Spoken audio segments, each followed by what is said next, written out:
Ngayong araw nga na 'to ay mag-a-attend kami ng binyag. Ito nga yung usapan, 7 AM daw dapat nandun na sa simbahan.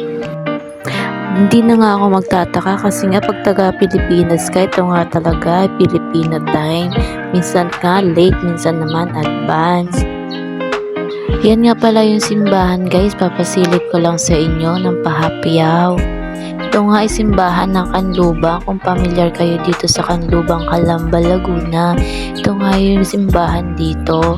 Di ko lang sure kung anong simbahan to. I think Saint Joseph ata.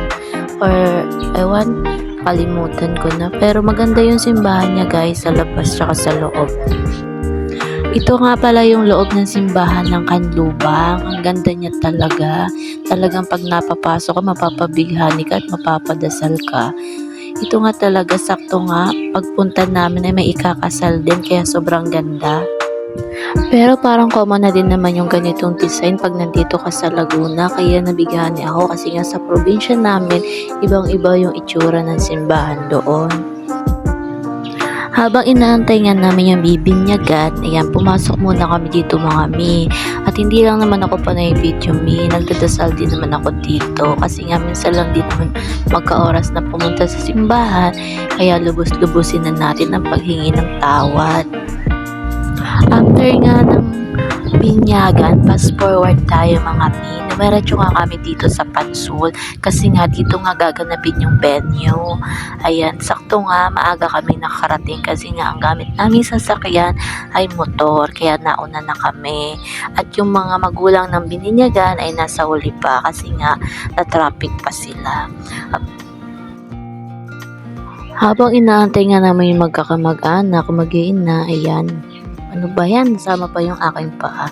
Ayan na, nag-iikot-ikot nga muna ako dito sa pool at nagbe-video, pang souvenir at pang memories. Char. Pang vlog nga pala yun. Sa for adults nga pala, meron nga dyan palang slide, pero kunti lang yung gumamit niyan kasi delikado daw. Pero kung titingnan, mababa lang naman siya. Dalawa nga yung full dito, yung pang kids at yung for adults. Ayan nga, for adults, I think nasa 7 feet tsaka 6 feet yan. Ayan, nagtatampisaw nga muna ako dyan kasi mag-isa nga lang muna akong naliligo. Habang nagbibideo nga ako, naisipan ko munang maligo at ayan nga, naligo nga ako habang nagbibideo. Ano daw? Pero yun na nga guys, naligo nga ako habang nagbibideo. Inalis ko muna yung mga abobot ko, yung aking relot baka mabasa. Alam nyo na, mamahalin yan. Alagang TikTok yan, day. Natuwa nga naman ako dito sa mga batang ito kasi nga nakita nilang naka-video ako. Parang takot na takot ba sa camera. Panay iwas nga sila sa aking camera. Diyos ko naman, kala mo naman lalamunin sila.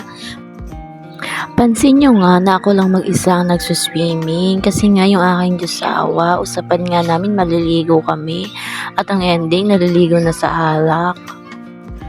Kaya ayan guys, for the lonely ang person, dahil ako lang yung nagsuswimming mag-isa. Pero okay lang, natuwa naman ako dito sa mga chikiting na katabi ko. Ayan guys, iwanan ko muna kayo at mag-i-enjoy muna ako sa aking pagsiswimming habang nanonood kayo.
At ayan nga mga mi, hanggang dito na lang yung aking pagbi-video at ang aking pag-vlog. Hanggang sa muli.